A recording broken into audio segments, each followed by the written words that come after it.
Bem, nosso estudo hoje está na primeira carta aos Coríntios, capítulo 3, versículo 13, e o fogo provará qual seja a obra de cada um. Emmanuel vem comentar no livro Pão Nosso, Provas de Fogo. A indústria mecanizada dos tempos modernos muito se refere às provas de fogo para positivar a resistência de suas obras e, ponderando o feito, recordemos que o Evangelho igualmente se reporta a essas provas há quase 20 séculos com respeito às aquisições espirituais. Escrevendo aos Coríntios, Paulo imagina os obreiros humanos construindo sobre o único fundamento que é Jesus Cristo, organizando cada qual as próprias realizações de conformidade com os recursos evolutivos. Cada discípulo, entretanto, deve edificar o trabalho que lhe é peculiar, convicto de que os tempos de luta o descobrirão aos olhos de todos, para que se efetue reto juízo acerca de sua qualidade. O aperfeiçoamento do mundo na feição material pode fornecer a imagem do que seja a importância dessas aferições de grande vulto. A Terra permanece cheia de fortunas, posições, valores e inteligências que não suportam as provas de fogo. Mal se aproximam os movimentos purificadores, descem precipitadamente os degraus da miséria, da ruína, da decadência. No serviço do Cristo também é justo que o aprendiz aguarde um momento de verificação das próprias possibilidades. O caráter, o amor, a fé, a paciência, a esperança representam conquistas para a vida eterna, realizadas pela criatura com o auxílio santo do Mestre. Mas todos os discípulos devem contar com as experiências necessárias que no instante oportuno lhe provarão as qualidades espirituais. Vamos lá, uma coisa é teoria, outra coisa é prática. E a gente, quando se propõe a estudar o Evangelho de Jesus, a gente tem acesso a uma teoria, um monte de ensinamento, um monte de parábola que no primeiro momento a gente não tem essa compreensão completa da parábola, precisou da ajuda agora mais moderna, né, mais das interpretações dentro da doutrina espírita para a gente estar podendo buscar, principalmente com Emmanuel, né, 3, 4 interpretações possíveis para cada versículo, para a gente estar trazendo primeiro o conhecimento. Jesus afirma para a gente: conhecereis a verdade e a verdade vos libertará. Mas uma lição aí recente, né, anterior ou antes dessa, estava comentando sobre isso, né, falando, mas a quem você está seguindo de verdade? Né? Porque o que acontece, quando chegarem as provas de fogo, como é que chegam as provas de fogo? As provas de fogo chegam através dos acontecimentos da vida normais, a gente está estudando o tempo todo Cristo, aí daqui a pouco a gente está sendo convidado a fazer por exemplo, declaração de imposto de renda, já que aqui no Brasil quase todo mundo é obrigado a fazer, e aí de repente a pessoa está vendo nota de fisioterapeuta, nota de alguns profissionais da área médica, da área de saúde, para poder estar descontando do imposto de renda. Quer dizer, cadê o dar a César o que é de César? São coisas pequenas que vão daqui a pouco fazer diferença para a gente. Então a gente começa a ver assim, em cada pequeno detalhe nosso. Eu tomei uma multa no trânsito. Eu vou correr atrás da pessoa para poder tentar fazer um acerto para que a pessoa não lance a minha multa no trânsito. Eu estou com uma conta para vencer. Então, tudo que acontece aí na nossa vida normal aqui, de alguma maneira, ela vai se tornar provas e vão ter provas de fogo para cada um de nós. O que vai ser a prova de fogo? Vamos ver se você aprendeu a perdoar mesmo. Vamos ver se você realmente aprendeu a amar o inimigo. E daqui a pouco vem uma situação de um assalto, de um irmão nosso desse desesperado, está cometendo alguma coisa contra a gente. Ou então aí vem o susto, vem o trauma durante algum tempo, né? Por que né, a pessoa veio te assaltar? Normalmente meus amigos que são assaltados, eles ficam depois um mês ou mais cismados com tudo.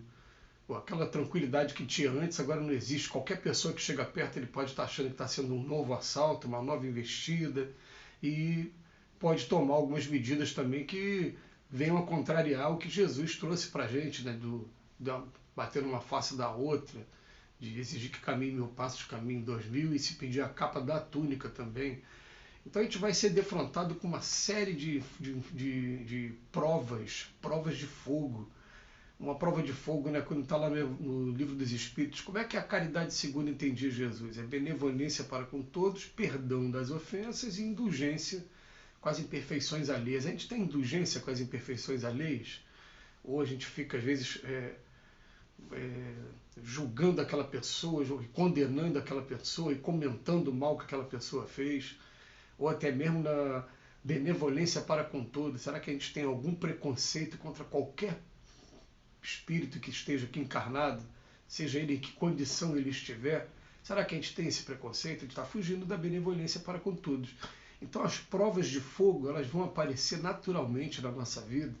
Um amigo meu agora, que ele arrumou um emprego, que não é no setor público, mas é um emprego que tem muitas tentações. E ele veio falar para mim, ele veio falar: Robson, que dificuldade que é, porque parece que a gente vai descobrindo que cada um tem o seu preço, porque a toda hora chegam ofertas para a gente e cada um, né, as pessoas já começam a te estudar. Você chega lá, a pessoa quer saber aonde você mora, qual o carro que você tem, para que você, quando vai sentar para conversar a primeira vez, a proposta vai ser em cima disso. Você não quer uma casa melhor, você não quer um carro melhor, e aí cada um vai cedendo de acordo com a sua fortaleza ou não moral. Então essas provas de fogo, elas vão acontecer sempre. O Emmanuel veio falar para a gente: isso vem acontecendo com a indústria mecanizada, né? Mas o Evangelho já fala isso há mais de 20 séculos.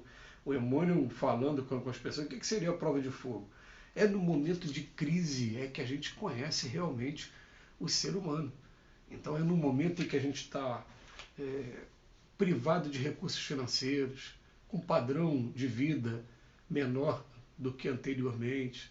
A gente está no meio de uma pandemia, com muito medo, muita ansiedade, muita doença, muitas mortes. Então, nesse momento é que a gente vai conhecer o ser humano, vai saber quem realmente consegue se manter equilibrado em primeiro lugar, e depois de se manter equilibrado, ainda consegue continuar sendo instrumento para a ajuda de todos aqueles que estão ao redor.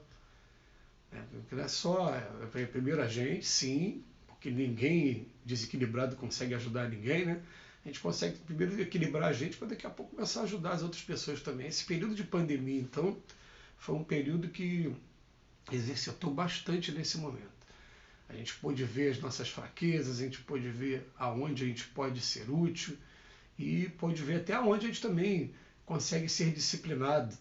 Né? Porque eu, por exemplo, sou uma pessoa que eu não consegui ficar muito tempo dentro de casa, eu não consegui resistir aí às necessidades, algumas necessidades, alguns conflitos, né? Algumas pessoas que estavam passando dificuldade muito grande. Então eu falei: eu tenho que ir até essas pessoas, botei máscara e fui.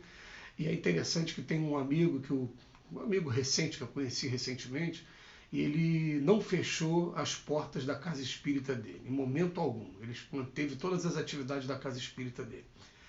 E aí eu fui perguntar: mas você não estava com medo do vírus? Ele falou: não, ele já tem uma situação que é muito particular, né? Que ele está aposentado e ficou viúvo. Então ele falou: não, então agora a minha vida toda vai ser dedicada ao trabalho da obra social. Se eu tiver que desencarnar trabalhando, eu vou desencarnar trabalhando. Foi uma opção dele, né? A gente não vai entrar no mérito aqui do que poderia acontecer, mas graças a Deus não aconteceu nada. E tem uma hora que ele falou que não ia fechar as portas nem da obra social, e ele foi conversar com a espiritualidade, e ele foi perguntar, né, sobre o que eu faço, o que você acha do que eu estou fazendo. E aí a resposta de um dos espíritos falou: eu não vou te julgar não, porque se eu estivesse no seu lugar eu faria a mesma coisa. Porque a verdade é isso, a gente fica aqui, né, e agora eu vou ficar preso aqui. Mas eu cheguei a conversar com um amigo muito, muito querido, que falei com ele assim, logo no mês de maio, junho, logo nos 3 primeiros meses, falei: eu não vou ficar em casa desse trancado, vendo as pessoas passando necessidade, não. E ele me chamou a atenção para o seguinte: ele falou: nessa encarnação nós temos família. E quando a gente tem família, a gente tem que ter um cuidado a mais, né? Primeiro, de cuidar deles, e segundo, de não contaminar também esses familiares. Mas disse que vai ter oportunidade, já teve, vai ter oportunidade daqui para frente, da gente estar vivendo sozinho, sem a constituição de família, dedicado a uma atividade maior. Que quando isso acontece, a gente pode sim fazer igual esse meu amigo, que ficou sozinho, aposentado, né? se dedicar a essas atividades assim. Mas quando a gente tem família, a gente tem que realmente tomar cuidado. Mas são essas as provas de fogo que o Evangelho vai trazendo para a gente o tempo todo, e que Jesus nos abençoe hoje e sempre.